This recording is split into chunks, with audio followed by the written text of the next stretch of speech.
नमस्कार दोस्तों। एक जाट और एक नाई की अच्छी खासी दोस्ती थी।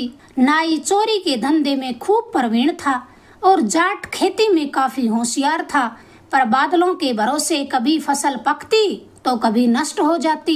कम खर्चीली चौधराइन जैसे तैसे अपनी गृहस्थी मजे से चला लेती थी। एक बार बारिश अच्छी हुई तो चौधराइन ने गणगौर पूजने की इच्छा अपनी सहेली को दर्शा दी। नाइन ने सोच समझकर उसे नेक सलाह दी कि बाजरी की फसल से गणगौर का उजमना तो नहीं हो सकता। कल ही केसर के पिता एक धनवान सेठ के यहाँ चोरी करने जाएंगे, उनके साथ चौधरी को भी चोरी करने के लिए भेज देना। घर में ही बनिए की दुकान से वे घी, दाल, खांड, गुड़, तेल व नारियल इत्यादि ले आएंगे, फिर जैसा चाहो उजमना कर देना।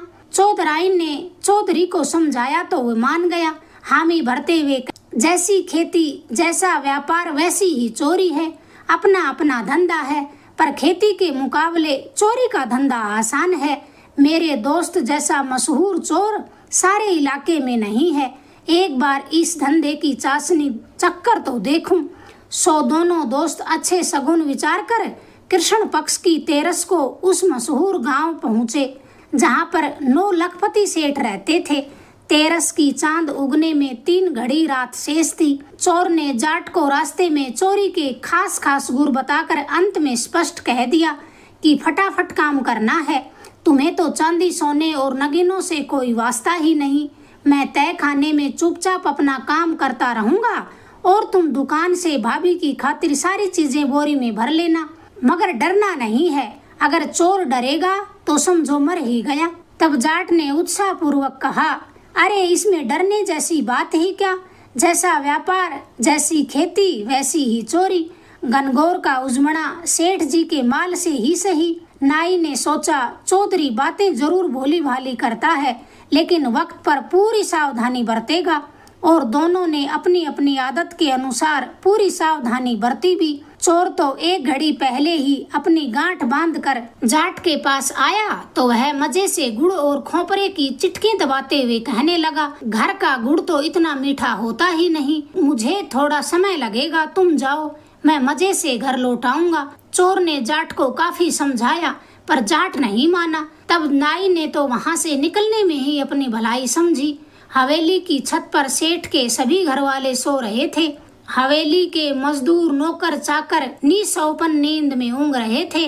थकान से चूर अपनी सुध बुध बिसरे हुए। ढलती रात की सुहानी ठंडी हवा मानो सबको पंखा झल रही हो। जाट ने जरूरत का सामान बोरी में भर लिया। फिर गेहूं की तलाश में जाट थोड़ा आगे बढ़ा तो एक चक्की के पास कुंडे में गेहूं रखे हुए दिखाई दिए। पील जोत की मध्यम रोशनी में गेहूं ऐसे नजर आ रहे थे मानो वे पिसने के लिए बेसब्री से जाट का इंतजार कर रहे हों। जाट भी कभी अपनी घरवाली पर ठोर नहीं जताता था, चाहकर उसके काम में बखूबी हाथ बटाता था। वह तो निर्भय निशंक होकर वहीं पर चाकी चलाने बैठ गया जैसे अपना ही घर हो। चाकी की मधुर मधुर लय से प्रभावित होकर साथ में गुनगुनाने भी लगा। धीरे धीरे उसके संगीत का सुर तेज होने लगा। वह भूल गया कि वह सेठ की हवेली में चोरी करने के लिए आया है। सबसे पहले सेठानी की नींद उचट गई। उसने सेठ को झंझोर कर जगाया। सहमती वाणी में ही बोली, यह क्या कौतुक है जी, भूत पलितों की लीला तो नहीं। सेठ का तो दिल बैठ गया। उसने वहीं छत पर से हकलाते हुए मजदूरों को आवाज दी। वे दौड़े आए, देखा तो भौचक के रह गए। हिम्मत करके एक तगड़े से मजदूर ने पूछा तो जाट ने सहज भाव से बताया कि चौधराइन ने गणगौर का उजमना किया है, सो थोड़ा बहुत सामान लेने आया था। अभी तो पाँव गेहूं भी नहीं पिसे हैं और आप आधम के, बस घड़ी रात रहते सारे गेहूं पीस लूंगा, मुझे चक्की चलाना बड़े अच्छे से आता है। मजदूर जाट के स्पष्ट उत्तर से मन ही मन थोड़ा तो डरा, किंतु बाहर तनिक भी आभास प्रकट नहीं होने दिया। धीमे से कहने लगा, यह तो सेठ की हवेली है, कुछ ख्याल भी है तुम्हें? जाट ने कहा, यह क्या बात करते हो, ख्याल कैसे नहीं होगा, सेठ जी की हवेली के अलावा इतना माल मुझे मिलता ही कहाँ। एक भूत मुझे यहाँ हाथ पकड़कर लाया है। भूत का नाम सुनते ही उसकी तो घिंगी बंध गई।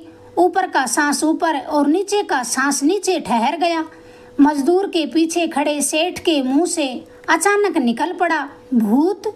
जाट ने सहज भाव से कहा। और नहीं तो क्या, वह तो घड़ी भर पहले ही आपके तय खाने से सोना चांदी और नगीने ले भागा।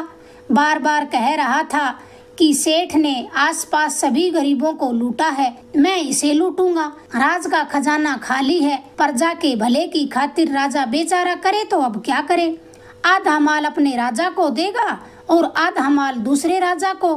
धीरे धीरे सारा गांव हवेली के बाहर इकट्ठा हो गया। उस गांव के चोर भी हल्ला गुल्ला सुनकर सेठ की हवेली में पहुंच गए।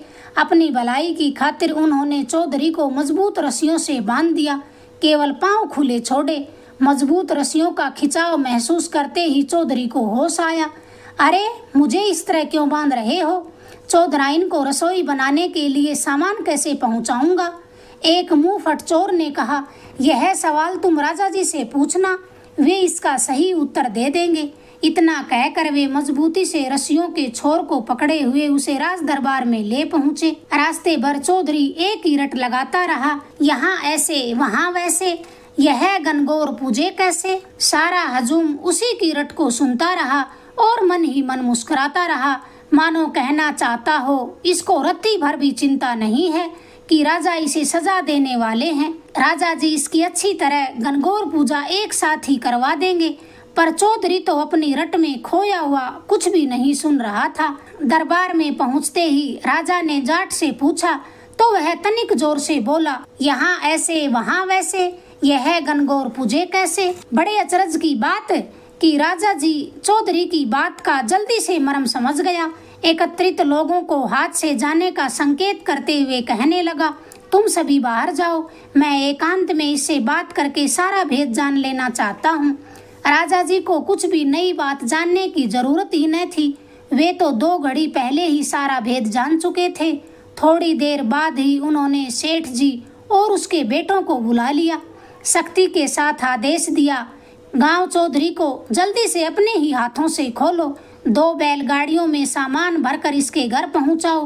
भूतों की लीला से तो मैं भी डरता हूँ, जल्दी करो, न जाने किसकी क्या दुर्गति हो जाए। सेठ ने कोहनियों तक हाथ जोड़ते हुए कहा, लेकिन माई बाप, मेरी दुर्गति इससे ज्यादा और हो ही क्या सकती है। राजा ने आंखें तरेर कर जवाब दिया, यह तो अभी शुरुआत है, पहले सब काम छोड़कर चौधराइन की मनसा पूरी करो, फिर तुम्हारा भी न्याय करूंगा। कैसे गंवार हो, गनगौर की पूजा का महात्म्य भी नहीं समझते।